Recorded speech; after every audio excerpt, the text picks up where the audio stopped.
ಓದನೋದಕವೆರಡು ತೇಜದೊಳೈದುವವು ಲಯತದಭಿಮಾನಿಗಳಾದ ಶಿವ ಪವನರು ರಮಾಧೀನತ್ವವೈದುವರು. ಈ ದಿವಿಜರೊಡಗೂಡಿ ಶ್ರೀ ಮಧುಸೂದನನ ಐದುವಳು ಎಂದರಿದಾದರದೊಳನ್ನೋದಕವ ಕೊಡು ತುಣುತ ಸುಖಿಸುತ್ತಿರು. ಪ್ರಾರ್ಥಿತ ಶೇಷ ಸಂಸಾಧಕಂ ಸನ್ನುತ ಲೌಕಿಕಾನಂದದ ಶ್ರೀಪದಂ ಭಿನ್ನ ಕರ್ಮಾಶ್ರಯ ಪ್ರಾಣಿ ಸಂಪ್ರೇರಕಂ ತನ್ನ ಕಿಂ ನೀತಿ ವಿದ್ವಸ್ತುಮೀಮಾಂಸಿತಂ ಪ್ರೀಣಯಾಮೋ ವಾಸುದೇವಂ. ದಾಸವರ್ಯಂ ದಯಾಯುಕ್ತಂ ದೂರೀಕೃತ ದುರಾಶಿಷಂ ಹರಿಕಥಾಮೃತಸಾರ ವಕ್ತಾರಂ ಜಗನ್ನಾಥ ಗುರುಂ ಭಜೆ. ಶ್ರೀ ಹರಿಕಥಾಮೃತಸಾರ ಶ್ವಾಸಸಂಧಿ ಪದ್ಯ 8. ಓದನೋದಕ ಎರಡು ತೇಜದಲೈದುವವು ಲಯ ತದಭಿಮಾನಿ ದೇವನು ಮಾಡುತ್ತೀರೆ ಎಂಬ ಪದ್ಯದಲ್ಲಿ ಶ್ರೀ ಜಗನ್ನಾಥದಾಸಾರ್ಯರು ಅನ್ನೋದಕಗಳ ಭೋಜನಾಲಯ ಅನುಸಂಧಾನ ಕ್ರಮವನ್ನು ತಿಳಿಸುತ್ತಾರೆ. ನಾವು ತಿನ್ನುವ ಪದಾರ್ಥಗಳು ಅನ್ನವೆನಿಸುವುದು. ಇದಕ್ಕೆ ಓದನ ಎಂದು ಹೆಸರು. ಭೋಜನ ಕ್ರಿಯೆಯಲ್ಲಿ ನೀರನ್ನು ಪಾನ ಮಾಡುತ್ತೇವೆ. ಇದಕ್ಕೆ ಉದಕ ಎಂದು ಹೆಸರು. ಓದನ ಮತ್ತು ಉದಕ ಇವೆರಡೂ ಭೋಜನ ಕ್ರಿಯೆಯಲ್ಲಿ ದೇಹಗತ ಜಠರಾಗ್ನಿಯಲ್ಲಿ ಪಚನ ಹೊಂದುವವು.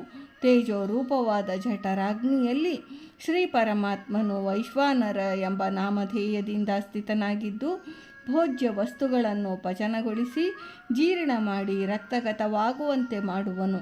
ಅನ್ನವು ಪೃಥ್ವಿ ಸಂಬಂಧವಾದದ್ದು. ಅದರಲ್ಲಿ ಆಪ್, ತೇಜ, ವಾಯು ಮತ್ತು ಆಕಾಶ ತತ್ವಗಳು ಸೂಕ್ಷ್ಮ ರೂಪದಲ್ಲಿ ಸಮಾವೇಶವಾಗಿವೆ.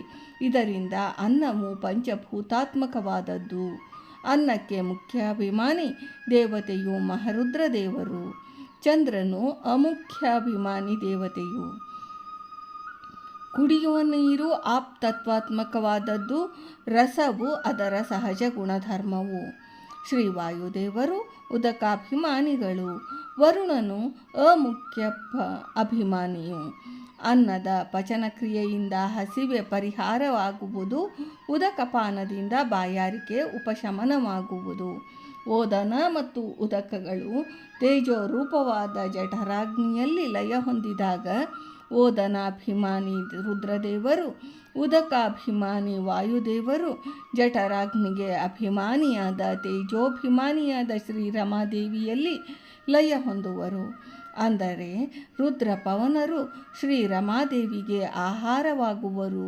ಶ್ರೀ ಲಕ್ಷ್ಮೀದೇವಿಯು ರುದ್ರಪವನರೊಡಗೂಡಿ ಅನ್ನಂತರ್ಗತ ಶ್ರೀ ಪರಶುರಾಮನಲ್ಲಿ ಲಯ ಹೊಂದುವಳು. ಅಂದರೆ ಶ್ರೀರಮಾದೇವಿಯನ್ನು ಅನ್ನವನ್ನಾಗಿ ಮಾಡಿಕೊಂಡು ಶ್ರೀ ಪರಮಾತ್ಮನು ಭೋಜನ ಮಾಡುವನು. ಈ ರೀತಿಯಲ್ಲಿ ಭೋಜನ ಕ್ರಿಯೆಯ ರಹಸ್ಯಾರ್ಥವನ್ನು ಕೋವಿದರಿಂದ ಉಪದೇಶದ್ವಾರ ತಿಳಿದು ಉತ್ತಮರಾದ ವಿಪ್ರರಿಗೆ ಅನ್ನೋದಕಗಳನ್ನು ನೀಡಿ ಅವರಿಗೆ ಭೋಜನ ಮಾಡಿಸಬೇಕು. ನೀನು ಸಹ ಭೋಜನ ರಸ ವಿಭಾಗ ಸಂಬಂಧವಾದ ಜ್ಞಾನಾನುಸಂಧಾನದಿಂದ ಭೋಜನ ಮಾಡು ಎಂದು ಶ್ರೀ ಜಗನ್ನಾಥದಾಸರು ಹೇಳಿದ್ದಾರೆ. ಇಲ್ಲಿ ವಿಶೇಷ ವಿಚಾರವೆಂದರೆ ಸ್ಥಾವರರಾದ ದೇವತೆಗಳು ಸ್ವೋತ್ತಮರಾದ ದೇವತೆಗಳಲ್ಲಿ ಲಯ ಹೊಂದುವರು. ಅಂದರೆ ಅನ್ನಾಭಿಮಾನಿ ರುದ್ರನು ಉದಕಾಭಿಮಾನಿ ವಾಯುವಿನಲ್ಲಿ ಲಯ ಹೊಂದುವನು. ರುದ್ರಪವನರು ಅವರಿಗಿಂತ ಸ್ವೋತ್ತಮರಾದ ಶ್ರೀರಮಾಧೀನತ್ವ ಐದುವರು. ಶ್ರೀ ಲಕ್ಷ್ಮೀದೇವಿ ಸಕಲ ದೇವತೆಗಳಿಂದ ಒಡಗೂಡಿ ಸ್ವೋತ್ತಮನಾದ ಶ್ರೀ ಮಧುಸೂದನ ನಾಮಕ ಶ್ರೀ ಪರಮಾತ್ಮನನ್ನು ಸೇರುವಳು ಎಂದು ಶ್ರೀ ಜಗನ್ನಾಥದಾಸಾರ್ಯರು ಈ ಪದ್ಯದಲ್ಲಿ ಹೇಳಿದ್ದಾರೆ. ಭಾರತೀ ರಮಣ ಮುಖ್ಯ ಪ್ರಾಣಾಂತರ್ಗತ ವೃಂದಾವನ ವಿಹಾರಿ ಶ್ರೀಕೃಷ್ಣಾರ್ಪಣ.